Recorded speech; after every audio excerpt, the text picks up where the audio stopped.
So,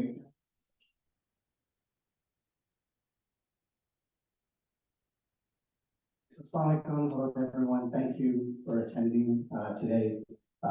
This is for those of you who maybe not sure, but we are at the APPNA Fall Convention 2023. We thank you all for coming. This is set up by the Caribbean and North American Medical Alumni. Today is the theme, and the father of the theme, I believe I'm going to give to Dr. Kavi. Thank you. So the theme is Mission Impossible. We're going to be talking about medical school admissions and the process of the pathway. So thank you for joining us.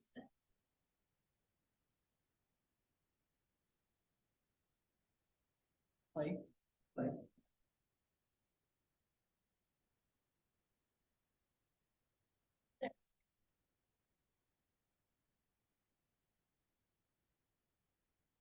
My name is Yusuf Khan. I am a practicing physician from Northern Virginia, Washington, D.C. area.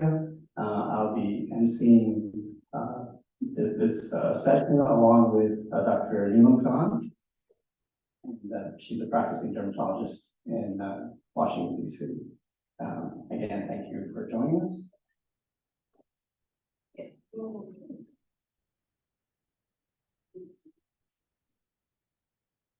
And we're fortunate to have a panel that has joined us that hope to be able to answer most of your questions. We have Dr. Rida Kavi, who's she's a third year medical student. We have Dr. Sahib Ansari, who's a fourth year at Baylor, as we get a little bit of the local flavor. We also have Dr. Sarah Ahmed, who is a PGY1 psychiatry resident in Nassau, New York. And then we have Dr. Zain Naqvi, who's a third year medical student at Baylor College of Medicine, and your interest is neurosurgery. So we have a great distinguished panel, and we'll just get started. I'm going to hand it over to my partner in crime, Dr. Neelam Khan. Thank you.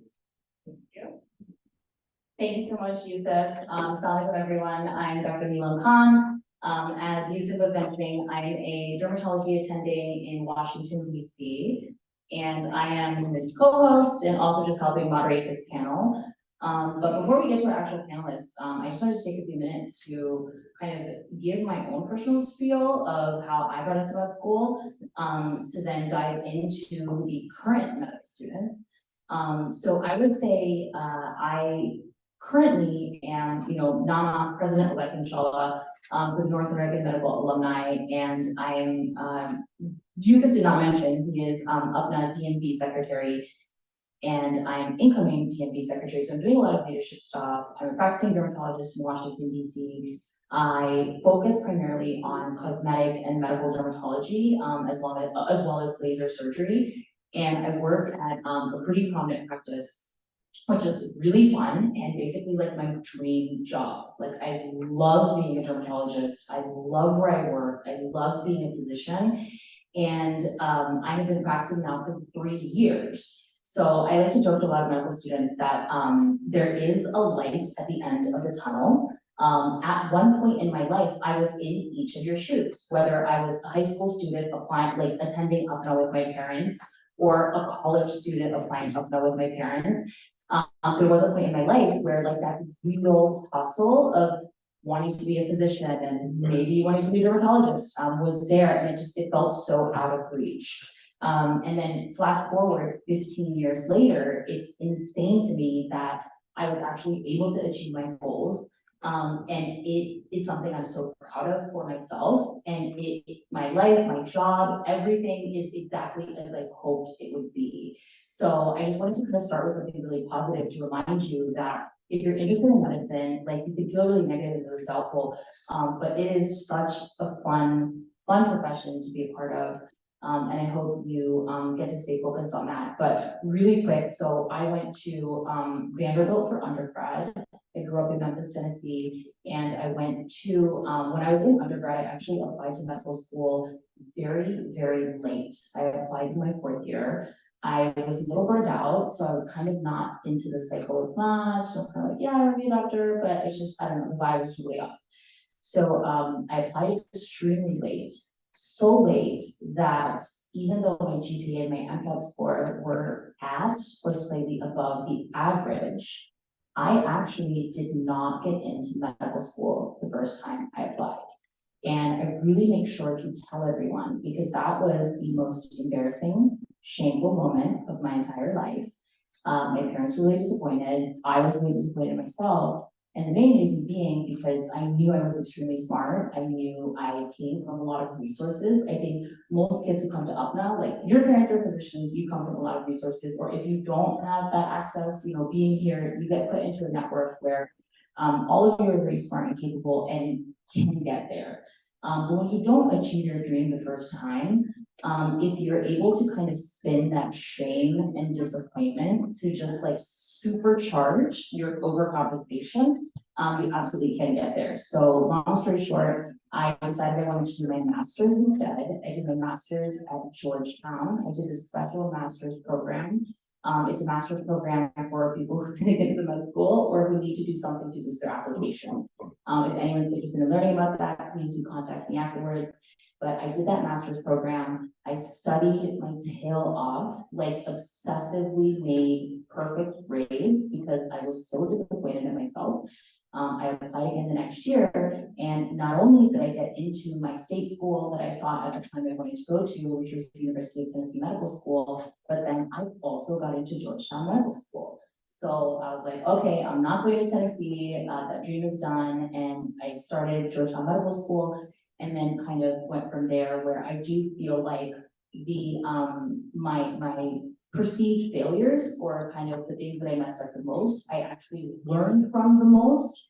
And it is directly the reason why I was able to do really well in medical school, stay focused and become a dermatologist, which was a really competitive specialty to match into. And alhamdulillah has led me to the position that I'm in today. So that's just a little bit about me. And I want to kind of hand it off to the current medical students who are really going to give you a little more nitty-gritty detail on how they got to the position that they're in and what you guys can all do to get there as well. Okay, thank you.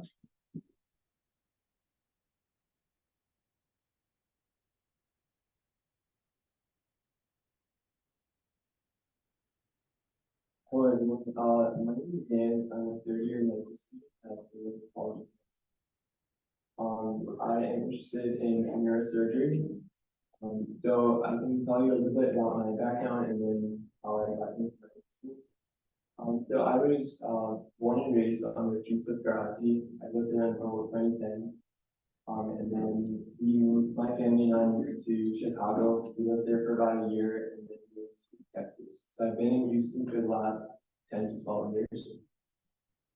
I went to University of Houston. I did biochemistry as my major. And then I took my MCAT. After my junior year was done, didn't do so hot on the first attempt. We took the MCAT after graduating, so it ended up taking me an extra year to get into medical school. And then at Baylor, I came in thinking I wanted to do plastic surgery. I did some shadowing in both plastics and a lot of other surgical specialties, and I just thought that neurosurgery attendings were some of the kindest surgeons I met, and the type of work they were doing, the amount of difference they were able to make in their patient's life. They were dealing with some of the sickest patients in the hospital, and just seeing that and still being so humble. I know that's something people don't say about neurosurgeons, but my experience was very different at Baylor. So yeah, that's what I want to do in the future. Next year, I'm going to be doing research on deep brain stimulation with a neurosurgeon. But in undergrad, my experiences were very different from what I did at Baylor now. So in undergrad at UH, I was a biochem major, so I did know what research was like. but I didn't really enjoy the bench research, the vet lab research that's involved in biochem. So I mainly focused on community projects like my volunteer experiences included working with refugee children. I did volunteer in a lot of community clinics all over Houston, like Al Shifa Clinic, and a bunch more. And then I was involved in this organization called AMSA, American Medical Student Association, for about 3 years.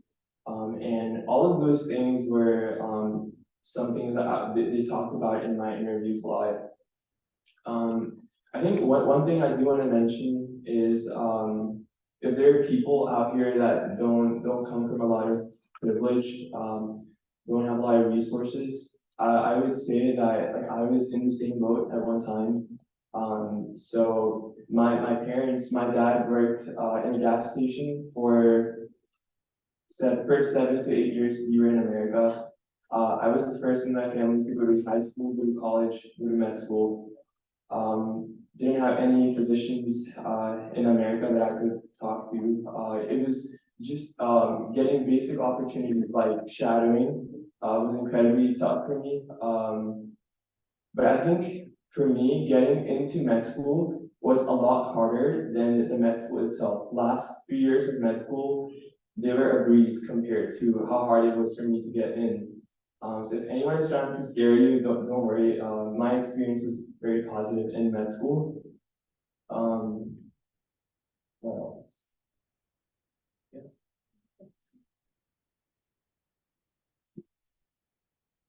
Yeah. Hello, assalamualaikum everyone. My name is Sarah Ahmed. I'm a PGY1 in psychiatry at Nassau University Medical Center in Long Island. I was born and raised in St. Louis, Missouri. I went to medical school at St. George's University in the Caribbean. So if anybody has any questions about getting into the Caribbean, what it's like there, what the rotation, for your 3rd and 4th year is like, because it's the same but different. I went the more untraditional route as well, kind of similar to Neelam. I didn't do the best in undergrad, I didn't do the best in school in general, so I decided to get a master's in public health, kind of as like, that was my, GPA buffer, my resume, increaser, or whatever you want to call it. And then I ended up going to St. George's. So yeah, if you guys are worried about your MCAT scores or whatever, resume builders, things like that, I think it's a great resource. And yeah, I'm pretty pro-Caribbean. If you want to go foreign, like versus India, Pakistan, Bahrain, Ireland, whatever. So if you have any questions on that, let me know.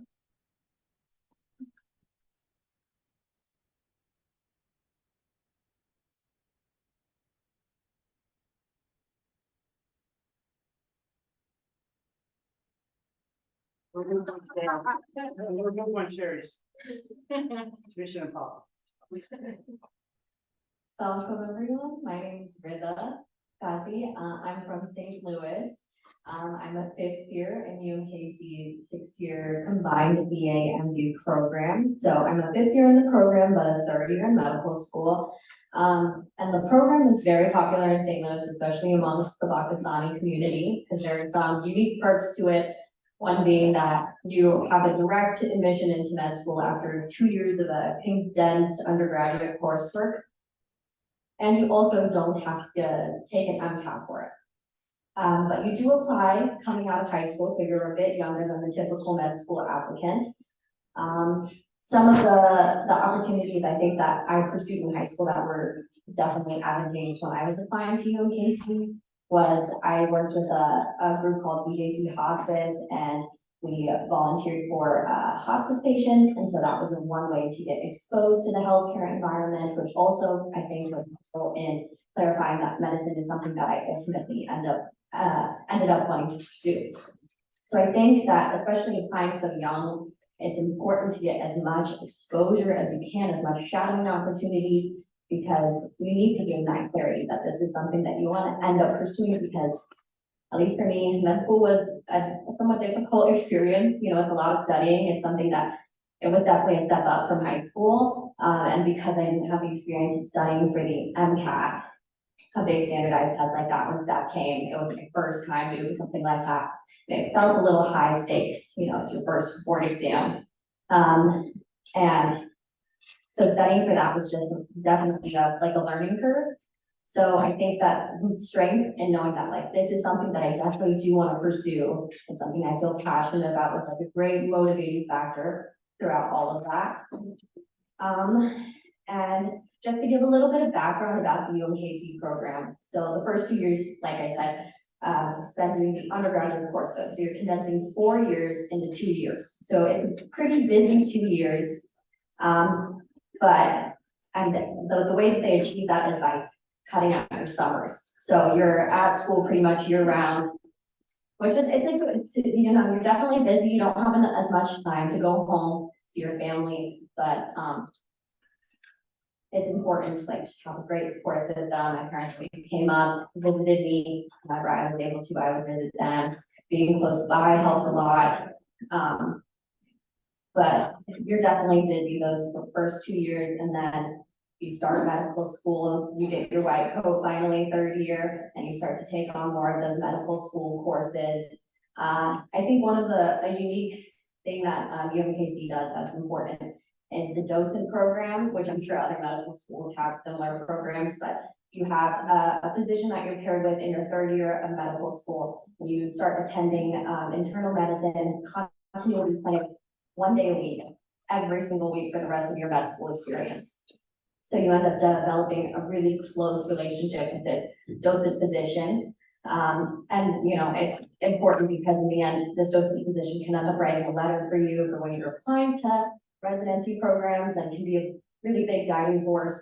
And, you know, checking up if you're keeping up with research and extracurriculars and like what you're doing, just in the general scheme of things in order to secure a spot in residency. So that was definitely something that I really liked about UMKC, and I've developed a great relationship with my docent doctor. Two things that I just wish I had known when I was applying, because obviously I applied really young, is that I think it's important to figure out when you're applying to medical school if the curriculum is pass-fail. UMKC, it's not. So you do end up getting a grade for every course. And you know, it does make it difficult. You have to prioritize your classes a bit more just to make sure that you keep up with your grades. But it's still definitely doable. And, you know, 6 years is a long time to spend with one group of people. You end up getting very close with them. My friends support me a lot in terms of academics. We help each other so much, constantly sharing, you know, flashcards, resources, and whatnot. But you definitely have to prioritize your grades a bit more. And then some curriculums also center around like the NBME testing that you end up doing later in med school for your shelf exams and stuff.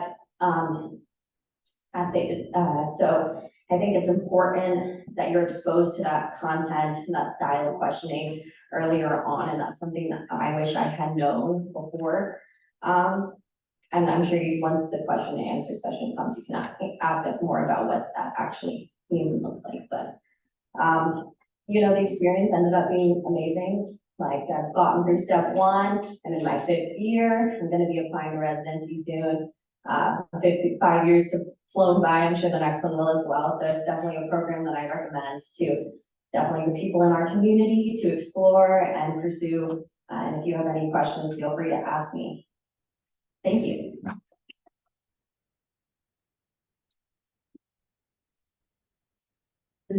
Music? Yeah, oh yeah. Sure.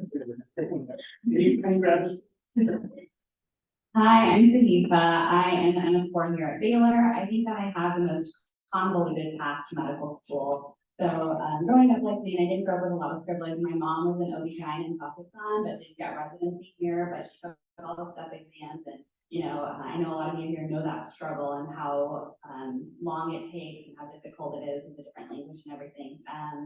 But they always pushed me to be a doctor, and that's probably what pushed me away from medicine initially. And because they said, oh, you'll have a comfortable life, but watching my mom's life was not comfortable at all.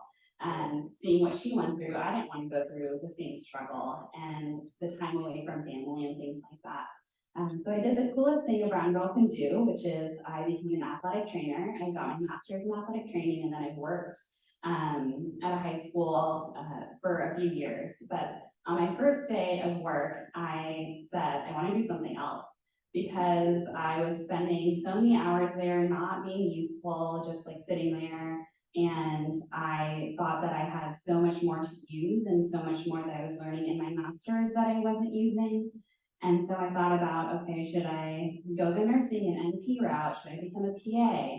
And then the allergy PA that I saw said, if you have even an inkling of becoming a doctor, you should do that.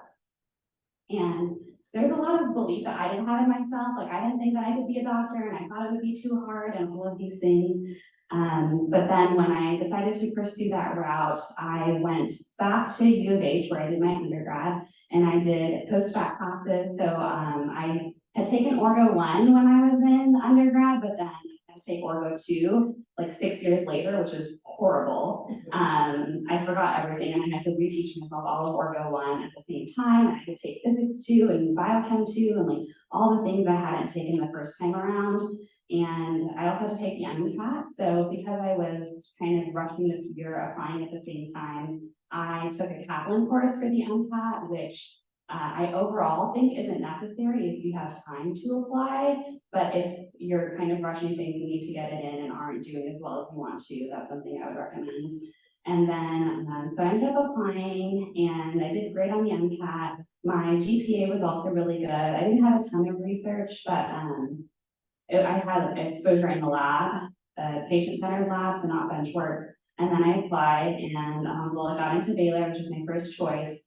And it's been great since then. I'm class president. I do well in my scores. Like I have loved my time in my school. Like Zane said, it's been a breeze. We are a pass-fail curriculum, so that helps a lot in the preclinical years. We were graded in clinical years, but now that's switching to pass-fail as well. I am involved in a lot of extracurriculars and have really enjoyed my time, like I said. And I'm applying radiology and enjoying the process in that as well.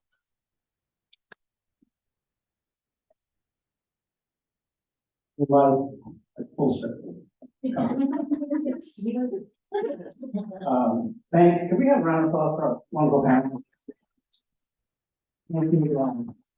I just also want to mention we're responsible for putting this program together. You just turn to the side. We have Dr. Mustafa Ghazi, who's the president of NAMA, and we have Dr. Nadeem Ahmed,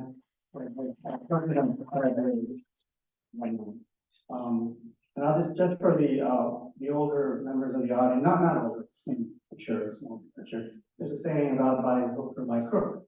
So I just want to, with all of the stories here and my own personal story, as long as you stick with something, you reach your goal. Not necessarily by crook, because faculty drop them down upon that, but necessarily to you stick with it, you'll achieve your goals, inshallah. And yeah, so we're going to go ahead and open the floor. If anybody has any questions, we'll come around with a microphone and see if we can answer some questions or help anyone in this journey. Okay, thank you again.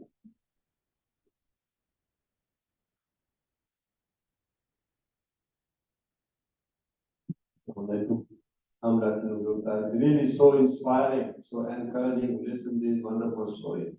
Everyone sitting here, all of us have struggled in life, but you are all successful, you will be successful. And anybody who is inspiring to go to the medical school, listen to these stories. I mean, sky is your limit, and being very, very proud, and especially being from St. Louis. Wherever APPNA meeting you go, more than 50% attendance is from St. Louis, Missouri. Though APPNA represents all United States and Canada.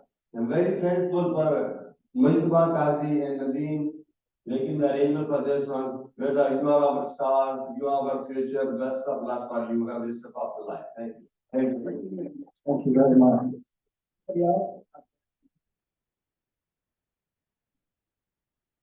So I'm currently applying to medical school. I'm going through interviews right now, and I'm a little bit of a forward thinker, and so I pay attention to advances in AI and issues with encroachment of mid-levels and several other issues that are facing doctors and the whole medical industry these days. And I've spoken to a lot of doctors and worked for many doctors, and they said that the industry now has changed a lot, and they're not necessarily miserable, but there are aspects about the job now that are very different than 20 years ago. And so my question to anyone, even in an audience or anything, what are some things that prospective medical students or people who are in medical school can begin to position themselves to better face those kind of challenges, so they're not kind of, left out hanging to dry in the future? This is very good, and very tough question to answer. So, I'm open to other people answering it, but I just wanted to start and say, so being in dermatology, our specialty has been tremendously impacted by the two things that you mentioned, both AI and levels. So from an AI perspective, how is it that they're essentially putting in entire data banks of photos of skin cancers, basal cells, squamous cells, melanomas, and trying to teach like ChatGPT and Bard to be able to tell people, oh, send in a photo, what is this, what should I do, right? So from the dermatologist perspective, we've been doing a lot of research studies to look into how accurate those are and what are the responses. They are horrendously inaccurate. Like it is, I mean, maybe at one point it might get there, but ultimately you have to have, I love ChatGPT, I'm so excited about the next talk. But I think that it is a tool that you use, and you have to have someone kind of putting in that full clinical context, because any physician can tell you that the complexities that you deal with in medicine in terms of like a risk benefit analysis and the subtlety that can exist, it really requires someone putting all the components together. So even though we have all of these AI encroachment issues of like, oh my God, will all dermatologists be replaced by it? No, we all feel very confident that there's always going to be a need for us. And I think that varies specialty to specialty. But even if you consider like the radiologists, I do think that tends to be the general consensus, that there's going to be a need for someone overseeing the use of this technology properly, because ultimately the risks are way too high in medicine and you can't trust a robot, okay? Number two, the encroachment of mid-levels. So every single person who takes a weekend course wants to be a skin expert, an expert injector, and be doing cosmetics. They are so bad at it. Like, I function in a practice that's actually one of the most well-established cosmetic dermatology and laser practices for the last 30 years. So we kind of had a head start before everyone else started doing it. And the kind of evidence-based like expertise that physicians deliver in their specialty, I do think that the blunders of mid-levels and other people who are kind of pretending to be the faux doctors, like just put on a white coat and, assume I'm a doctor, it is really catching up. They're making a lot of errors, there's a lot of lawsuits, they're getting some press attention, and I think ultimately I see everybody else's mistakes. And that is hard to do, but it also makes me more confident and secure in my job. And then fundamentally, I think it comes down to like, if you're gonna go into medicine, one of the panelists mentioned this, you have to love being a physician. That is the main thing. Like, if you don't love what you do, both being a physician first, but then also your subspecialty, you're going to use these things as an excuse to feel burned out and be like, oh my gosh, AI or mid-levels, but maybe ultimately the problem is that medicine wasn't the right fit for you, or your subspecialty maybe wasn't the best balanced for you. So I think that's my answer. Let's move on if you have any other questions. Yeah.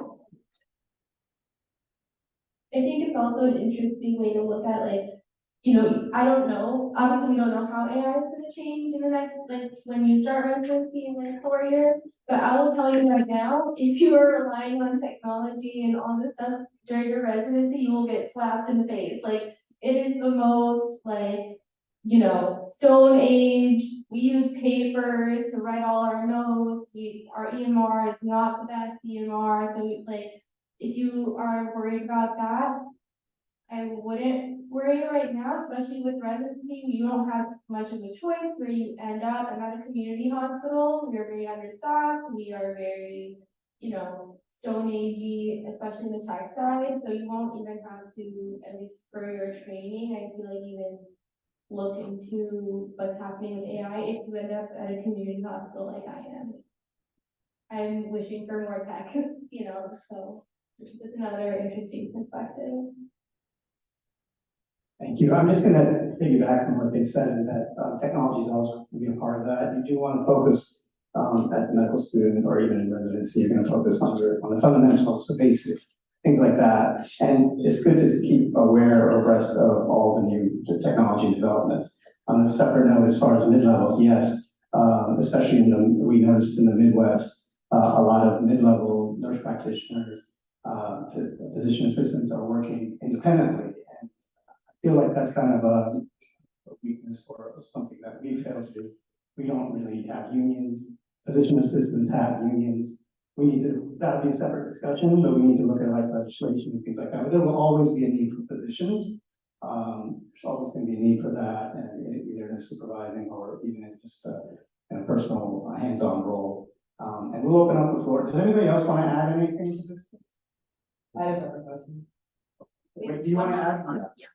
You can I think you can probably hear me out. So, yeah, I think your question is very important. I think as we are moving into AI, there is definitely a space for that.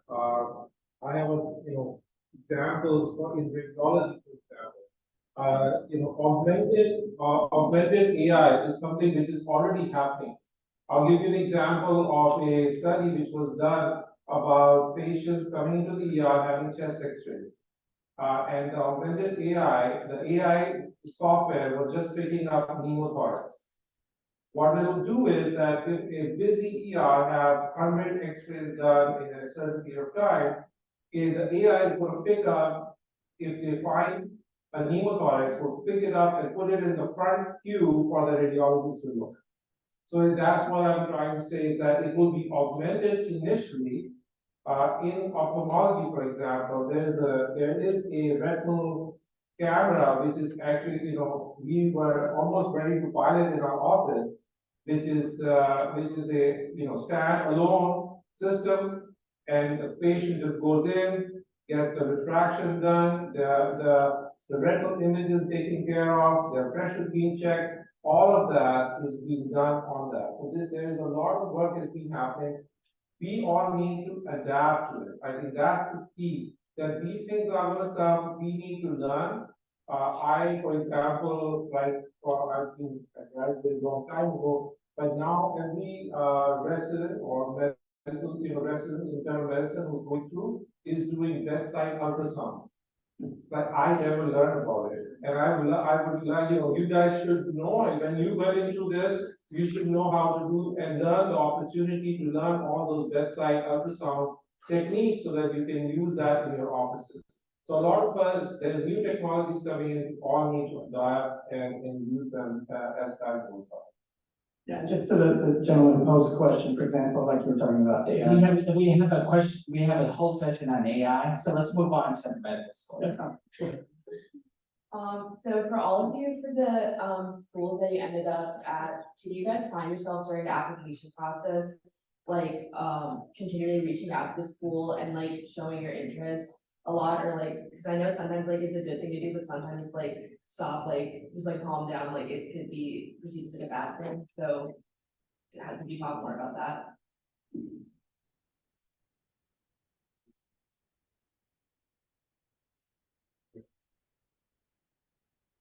So I will say at the med school process, I didn't reach out to anyone. I think that, so during med school, I didn't reach out to anyone. It was just the application process, and then there's TNDSAS and AMCAP. So I didn't actively email anyone. I think reaching out to any connections you might have would always be helpful. And it's definitely more important in the residency process to send programs letters. Yeah, I think I'm in the same boat as Sanita. I did not reach out to any schools. If you're a Texas resident and you're applying through the TNDSAS, you have a huge advantage, which I don't think any other state has that big of an advantage. Most states do prefer in-state students, but Texas, I think, takes like 90% in-state for most schools. Yeah, so I did not have to.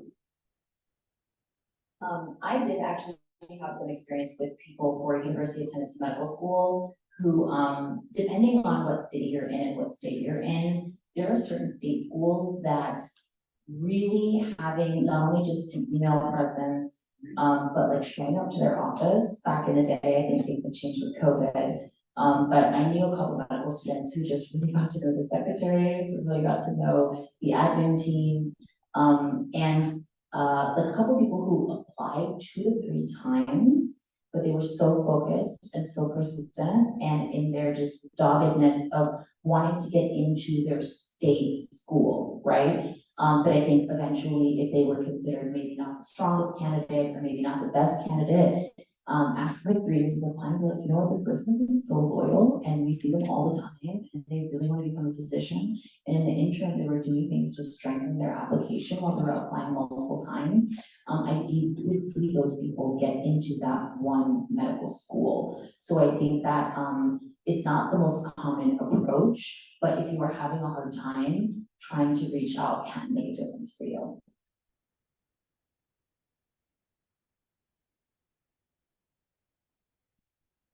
Assalamualaikum, my name is Hiba. My question is mainly for medical school students. At what point in high school did you start your focus on the medical school admission and what did you do for it?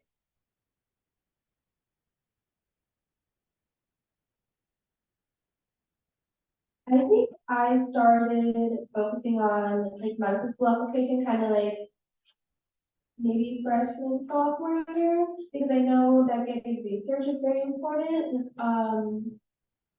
Before, for applying and stuff like that. So like the sooner you can start looking, because sometimes these places will be like, oh, like apply now to get this research position at this time, like, the earlier you can get into a spot, the longer you can stay in that spot. Like let's say you started like your sophomore year or your freshman year, you're still with them through your whole process of the application, you can build that network or build that resume builder. I think the sooner the better.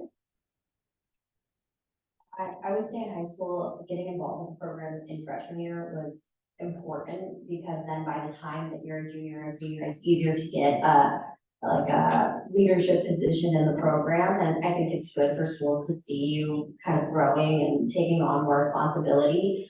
So I definitely do recommend that.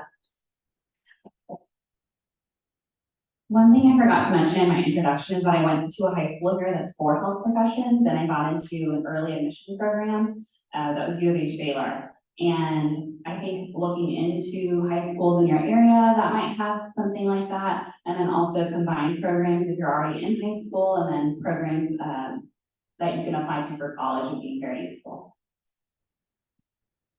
I'll just add as well that if your high school doesn't have any sort of formal programs, doing shadowing positions in their offices or doing observerships or volunteering, that's very positive light. Thank you. Any other questions? Assalamualaikum, everybody. My name is Irfan Imami. I'm a vascular surgeon from Orlando.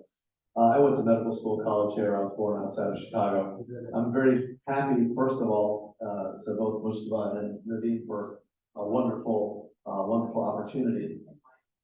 And YPC also. I've been seeing APPNA for so many years. To see this grow is amazing. What I've seen, and my question to you all is that in Florida, we started out with 3 or 4 medical schools, MD programs. Now we probably have about 4 for-profit DO schools also. So, mashallah, I see everybody's an MD school, but did you consider applying into a DO school for that opportunity? Is it easier to get into DO school? You are all coming from major academic institutions, but I'm seeing in Florida that the DO schools are strictly take your money, education is not up to par. But I just wanted to see what the young people's opinions were in the selection of DO school. I think going into DO school is perfectly fine. Especially if that's what you want to do is medicine at the end of the day. At the end of the day, you're still going to be a doctor, you're still going to do what you want to do if you're really passionate. For me, I did apply to DO school as well. I kind of, I casted the broadest net possible and then it is the broadest place possible. So yeah, I would recommend if that's something that you're interested in. I don't think there's anything wrong with it. I think you know, it, based on your question, also, like, clearly the Caribbean could probably have a very similar, reputation. Save your money, education, subpar, or whatever you wanna call it. So, but I think if the individual is dedicated enough and passionate enough, whatever the quality of the education is, they'll get to where they need to go. You know, me going to a Caribbean school, I had the same doubt, you know, easy to get in, not the hardest to get out. Am I gonna match anywhere? Am I even gonna go anywhere? I ended up, you know, in a psychiatry residency, which I think is really cool. So yeah, it's just, I think it's with the individual, what you wanna do, if you're passionate, just, I would go in anywhere and take what I can get, honestly. And one thing I would just add is, if you're considering DO for yourself or for your children, please do your research on the DO schools, because similar to what Zara was saying for the Caribbean schools, like if you have the chance to get into the few that are just a little tier above the rest of the DO schools, or same in the Caribbean, like that's where you get your best chance at getting the quality and getting the resources that if you study really hard, you can be very successful in either the Caribbean or DO schools. But I do know some candidates where they didn't ask as many people, their parents didn't ask as many people, and then regrettably, they ended up at one that they could tell was not as strong. So I know for DO, like there's like Lincoln Memorial and like a couple in New York that like are just known to be really great ones. I know a lot of dermatologists who are DOs. And so for them to go from there to match, potentially even neurosurgery, saying, I don't know, you know. Yeah, I could add on that, I think one thing, if you're in undergrad right now and if you're considering a surgical specialty, I would recommend sticking only to MP school. One proof of that is if you just go on Google and type in Baylor neurosurgery residents, it'll show you a page of the current residents and see where they went to med school. And at least for neurosurgery, there's not a single osteopathic student in there.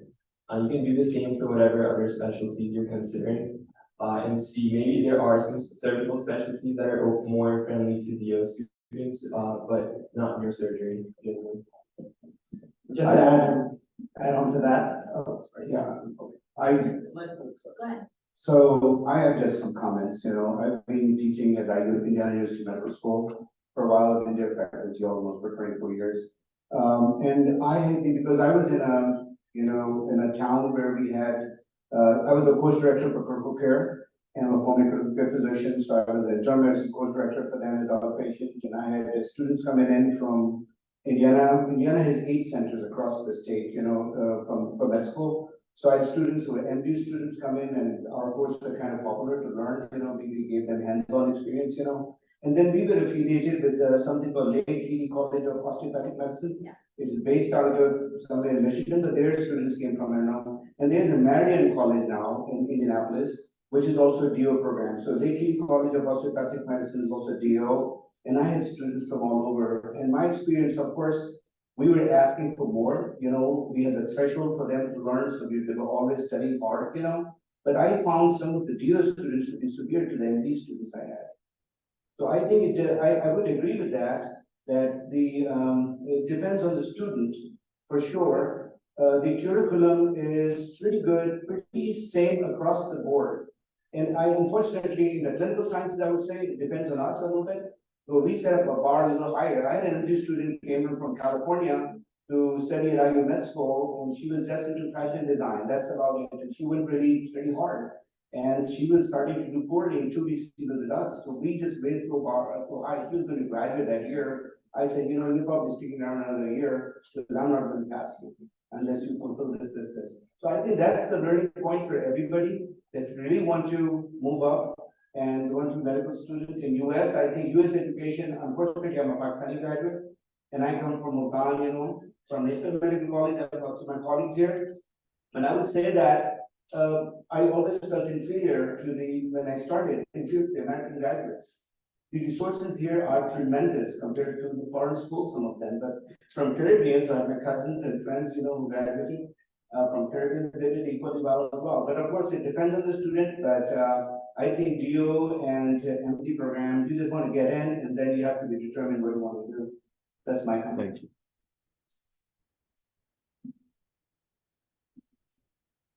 also try to give the students a chance to ask questions. I don't think we've read up again, but you guys get first preference. I'm just answering the questions. And I did with the Hassan. I'm in faculty at one of the geo schools in California.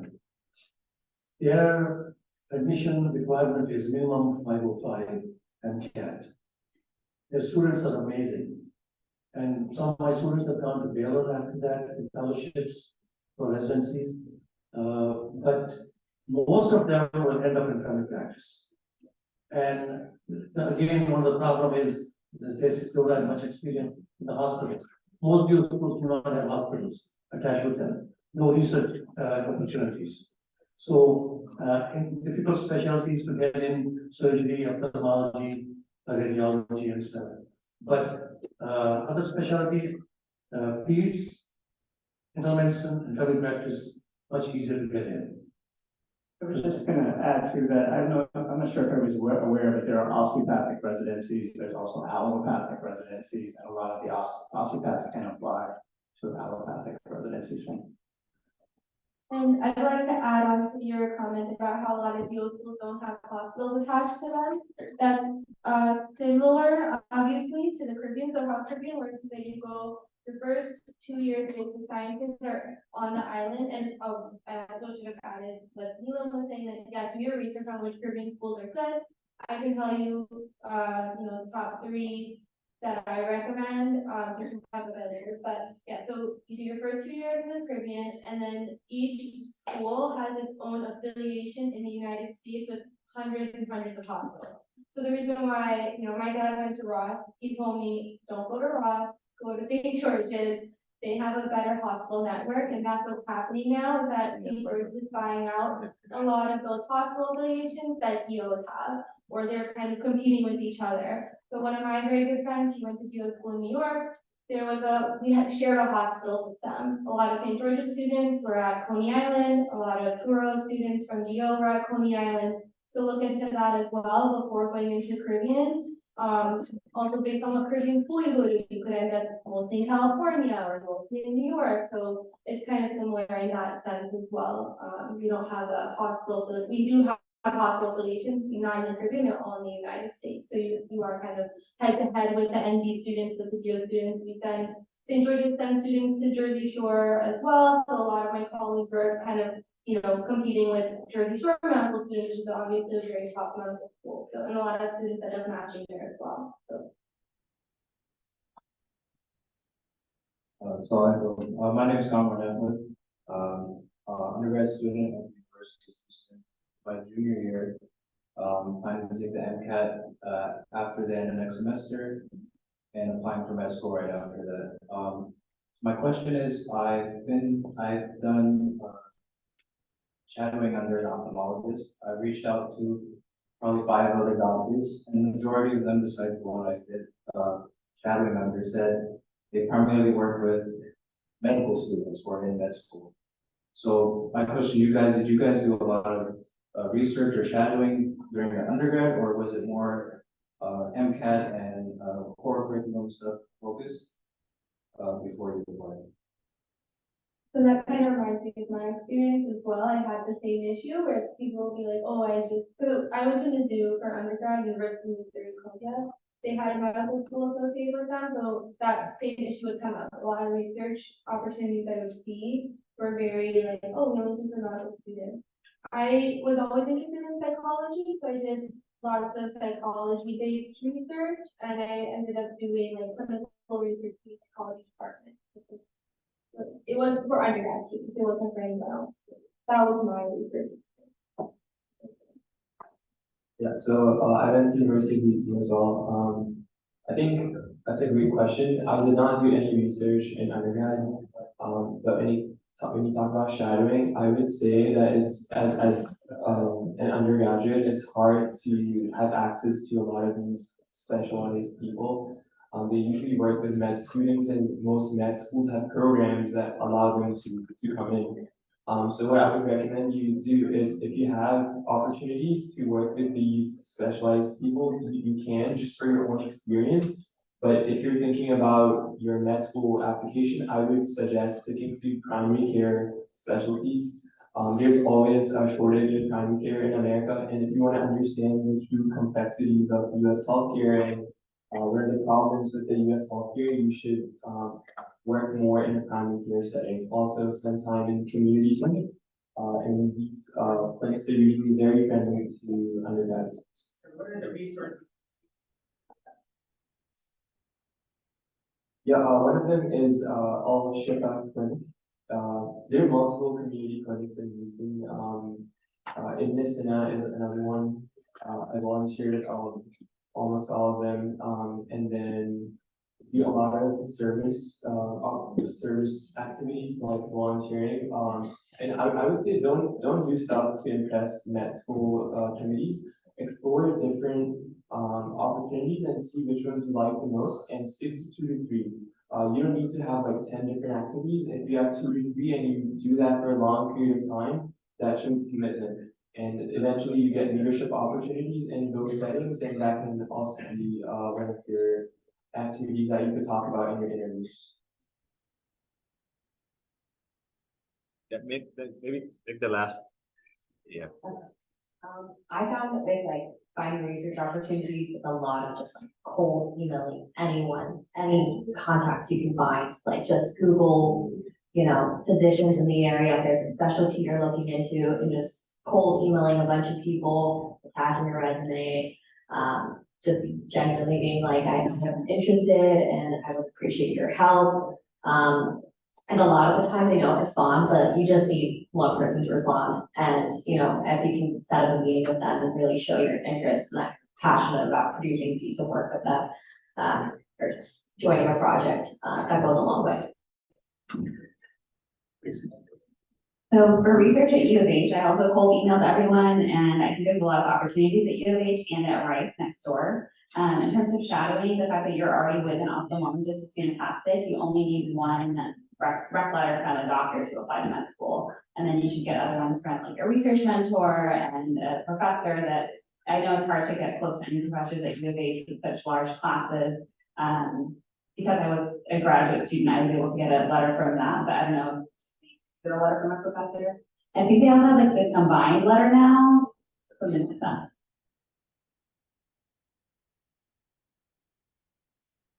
Assalamu alaikum. My name is Ahmad. I'm a second year undergrad student at Vanderbilt. And I just have one question about the MCAT. I just wanted to hear sort of, how you study for that, your time studying, and sort of how you tackled that. So besides the fact that I took the Kaplan course, so that was like, I think 3 hours twice a week for 4 weeks, I don't remember exactly, but I was also very dedicated to doing a full-length practice test every Saturday. I took 8 full-length practice tests, just back to back. I actually ended up taking the MCAT during Ramadan, which is good because if you eat, then you have to go to the bathroom, and that's just such a mess during the MCAT. They're so strict about everything. And so, yes, all the du'as, all the ajr, like all of that.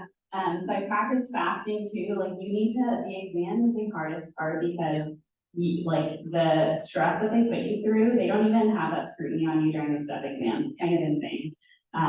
So making sure that you have all of those things in order, all of the technical aspects of the exam in order, and then of course the just practice is what the most important thing is. So I would say MCAT is like one of the hardest exams you'll ever take in your life. I'm a third-year med student, and I still feel MCAT was the hardest exam I've taken so far. I would say just respect the exam, give it about, I think typically if you give 3 to 5 months of dedicated study time, you should be able to get a good score to end you at a top school.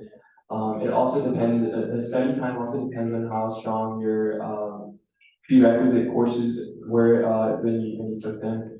And then I would say I took about more than 20 full-length exams, and I saw a direct correlation. I also work with a lot of undergraduate students who need help with the MCAT, so I saw a direct correlation with my scores and a lot of these people that I work with the amount of full lengths you took and your score. You might hit a plateau after a certain point, but keep taking the exam. Don't worry too much about the score, and eventually you'll see your score rise. You said, that you take these exams online, what are the tools that you use for that? So there's a lot of ways to get full length practice tests. A lot of like the Kaplan courses, if you sign up for a course, they have them. They have some free online ones through, let's see. I think AMC has 4 or 5 of those. Those are not free. There's one called Next Step. They changed the name. I took LTS. They have a 10 full length bundle that you can you get 4 or 5 attempts, so you can share it with 4 or 5 different students and split the cost. Yeah, so it's really quick to echo because it's a really important point that was just made. For MCAT, like even after my boards, I still continue to say the MCAT was the hardest exam I ever took in my entire life. So it is there for a reason to weed people out. We're not made to go into medicine, and then after that, everything is not as bad. I actually did mess up when I took the MCAT the first time. So the biggest thing you need to figure out is when you're taking the MCAT. You brought up a good point during Ramzan, not during Ramzan. But the main thing is, are you taking it while you are in college, which a lot of people try to do. I tried to take it during my 4th year. Not only did I not do as well, it is what burned me out and led me to apply late to medical school. The new trend is a lot of people are graduating and doing a dedicated gap year where they're either doing research, working as a medical assistant, and then studying for MCAT. So you have to figure out when is the best time for you to take it, for you to do your best, knowing that you have had so many different people from different stages in life say the MCAT is actually the hardest exam you will ever take. And then number 2, I did not take enough practice tests. So number 1, make sure if the better that you do in your pre-med classes, like biochem, physics, etc., the better the GPA you have, that will directly correlate with doing better on the MCAT. But the practice test is key. If you do not do enough, pretty much 15 to 20, at least 10. I went into it once, I had done 3 or 4, I did horrible. And then I did it again, I did much better because I did tons of full length practice tests. That's the key here. Thank you. Last question. Yeah. I have an interview in 2 weeks at Baptist Memorial, and they have MMI style format for interviewing. Do you have any advice for that?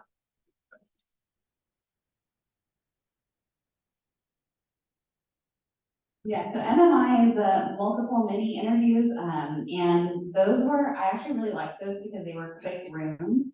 I think there's probably practice questions online, but there were things like, oh, if there was a test that could tell you if you had Alzheimer's, like, would you want to know? And your job is just to talk about it. I don't think I think the best way to prepare is just to see the types of questions they're going to ask and prepare those responses. For the most part, they just want to hear you thinking out loud and how your thought process is. I think just answering, like, I think it's a way to show your personality. So just answer honestly. I think preparing ahead definitely would be beneficial, but you don't have to be super rehearsed. They just want to see your conversation skills. You're going to be interacting with patients in the long term. So just how are you, are you a people person? Can you make conversation? Can you be natural? Let it flow? So. Yeah, I did one, I think it was at University of Houston. They have a new med school and that's what they were doing back then. And it was on Zoom, so I had to hop into different breakout rooms every few minutes and it was the most annoying interview I've ever done. But I would say it's hard to build rapport with the interviewer in that short amount of time. So don't worry too much about that. Just think about, and also the questions they're asking, there's no right or wrong answer. They're trying to see how your thought process is. So just take your time to give a reasonable answer. In terms of time, maybe we can. Yeah, thank you very much, everyone.